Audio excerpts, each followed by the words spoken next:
इंसानी दिमाग और मशीनों के दरमियान डायरेक्ट इंटरफेस।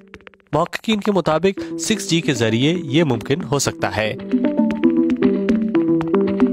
डेटा ट्रांसमिशन के नए मयार मुकर्रर करने के लिए मुस्तकबिल के मवासलाती निज़ाम की बुनियाद रखी जा रही है,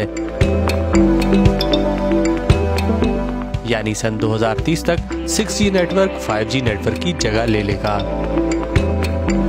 एक मिनट, क्या वाकई 6G की बात हो रही है? लेकिन हम तो अभी 5G नेटवर्क का इंतजार कर रहे हैं।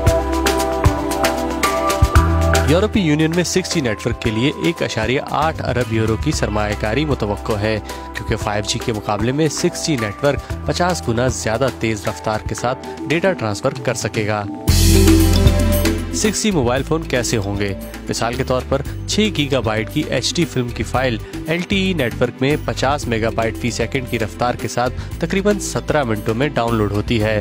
5G नेटवर्क में 100 मेगाबाइट फी सेकंड स्पीड से ये फाइल तकरीबन 8.5 मिनट में डाउनलोड होगी, और 6G नेटवर्क में 1000 मेगाबाइट फी सेकंड की सुपर स्पीड के साथ सिर्फ 51 सेकंडों में।